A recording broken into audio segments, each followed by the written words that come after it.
Hazara online journalist ایسوسی ایشن کا انعقاد، ناصر تنولی صدر جبکہ شفیق صادق کو جنرل سیکرٹری نامزد کر دیا گیا۔ ہزارہ ڈویژن کے 6 اضلاع پر مشتمل آن لائن جرنلسٹ کی تنظیم کا اعلان کر دیا گیا۔ ایبٹ آباد میں تنظیم کا اجلاس ہوا جس میں ہزارہ ڈویژن کے آن لائن کام کرنے والے صحافیوں نے شرکت کی۔ اجلاس میں ہزارہ ڈویژن میں آن لائن کام کرنے والے 44 اداروں کے سربراہان نے شرکت کی۔ پروگرام میں ہزارہ آن لائن جرنلسٹ ایسوسی ایشن کے ممبران اور عہدیداران کو درپیش مشکلات اور آن لائن کام کرنے والے صحافیوں پر کیس، سیاسی لیول پر صحافیوں کو درپیش مشکلات اور ان کے حل پر خصوصی بات چیت کی گئی۔ اجلاس میں سال 2019 تا 2020 کے لیے عہدیداران کا اعلان بھی کیا گیا، جس کے مطابق یونین کے چیئرمین کے لیے سلطان محمود ڈوگر کو نامزد کیا گیا، شاہد تبسم کو وائس چیئرمین، ناصر علی تنولی کو یونین کا صدر بنایا گیا،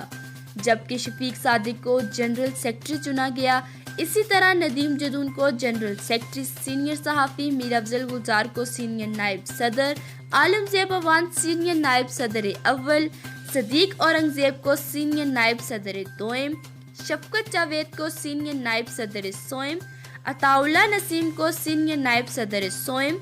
سلیم تنولی نائب صدر،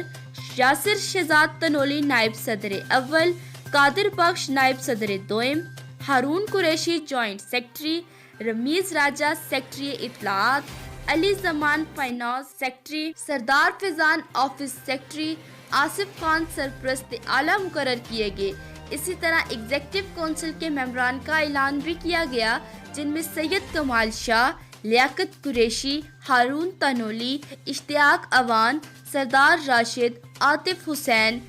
ملک گل نواز، طاہر محمود، گلفراز افضل، سید واصف شاہ، جہانگیر شاہ، رحمت نبی، عتیق اوان، کمال شاہ، سعدی سعد، شعیب الرحمان، عامر زیب، ڈاکٹر عتیق چاند، رمیز گل عباسی، سیف اللہ عرف سیفی، نعیم اوان، عبدالباسط اوان، یاسر احمد، لیاقت قریشی اور فرحان زمان شامل ہیں۔ اجلاس کے آخر میں ایک بار پھر صحافیوں کے مسائل حل کرنے پر زور دیا گیا، جبکہ آخر میں دعا کے بعد اجلاس ختم ہوا۔ Almas Khan, Hazara online journalist association, Hazara Abbott آباد۔